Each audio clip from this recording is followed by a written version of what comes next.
Hey, Mark Walton here for GameSpot, and I am joined by Kevin Van Ord. Hello. Hello, and you've just been to see The Division. I did see The Division. And this is an interesting game for me because, well, what the hell is it? Is this a shooter? Is it an MMO? Is it an RPG? What is going on with this game? Yes. To all of those. It is all those things. They did a pretty good job of not using the term massively multiplayer. They called it open world. Right. They called it multiplayer. They called it RPG. But they didn't actually call it massively multiplayer online RPG. So I think we've reached a stage. Now, the first part of what I saw was exactly, and when I say exactly, I mean exactly, as in it was the exact same footage. Oh, what, that was shown in the conference? Yeah, that was shown in the conference. But they did throw in more details about what it is that we were seeing. Sure. And that's where I started getting a lot more interested, especially because they tried to talk up some of the role-playing mechanics. You know, the whole basis behind the role-playing part is that it's all open-ended. You know, you start with whatever basic skills you're going to have, but then you start to build them out.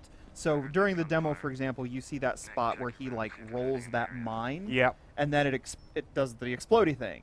And that's going to be, for example, one skill that you could earn as you level up. And the whole purpose is going to be to let you be what you want to be to accommodate your own play style. So it's all going to be very, very open-ended from a role-playing perspective. What about the tablet stuff that was in here? Because that was sort of an interesting part that I don't think was explained that well during the press conference. I was certainly confused a little bit. It wasn't, and honestly, when I think about these things, I don't know. I guess that whole term "hardcore gamer" always makes me feel weird. But like, as people who are probably core gamers in the marketing sense of the term, we look at something like tablet integration or tablet companion app, and for me, at least, my eyes roll and think, oh, Jesus, another gimmick, and so on and so forth.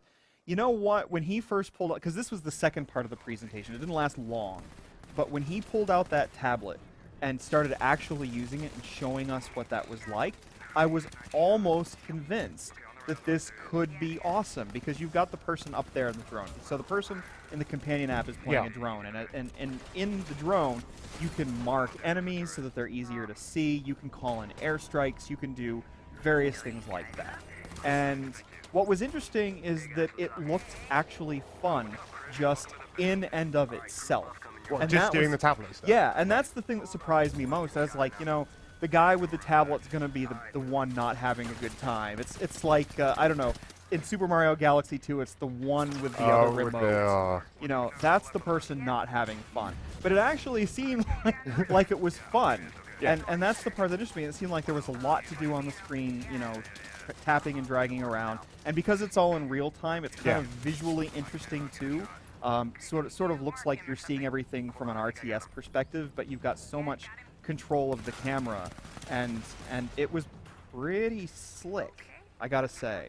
I don't know exactly how that's implemented yet, so I don't know if, like, let's say I own a tablet, like I own an iPad and I want to play, like, do I just am I hooking up with people, and on which platform, and is it just a couch thing or an online thing? I'm a little unclear on that stuff right now. But was there anything that they showed off that wasn't in the conference? Have you got any more details on the story or anything like that? Was there anything that they were sort of willing to divulge? The story comes down to that whole interminably long sort of voiceover trailer, and they showed that again. But they did talk a little bit more about the structure of the game, which is going to be, you know, you've got the peeps that you're going to play with, and so you're playing it as a co-op game, but you've got the entirety of New York City, and we've seen this a lot with like Destiny and with The Crew and other games at E3 this year, where they're doing this sort of dynamic, you know, bringing together of people. So this is where, and I saw this when I saw The Crew as well.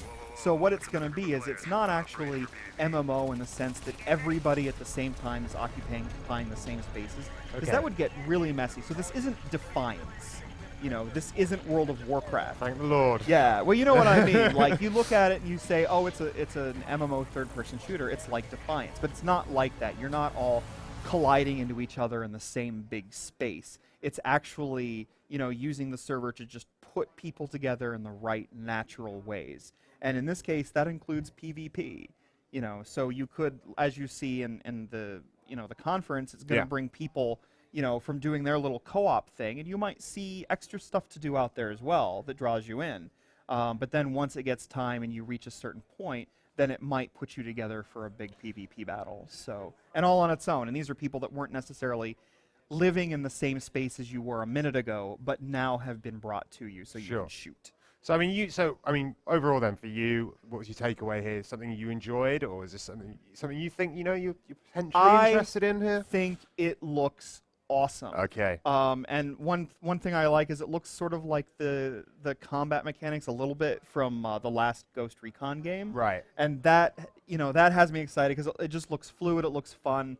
And I really like the way the multiplayer is being handled, and the game looks visually really great. It looks beautiful. I'm not sure why it's got Tom Clancy on the beginning of the title. I don't think so. I mean, I have a suspicion that maybe this did start as a Ghost Recon spin-off, honestly. Yeah. But that's just me being in my own brain. All right. Well, thanks very much for coming on to talk to us about this game, Kevin. And if you want to check out more from GameSpot, there's loads going on over the next 2 days. So tweet us #GameSpotE3, and we'll see you soon.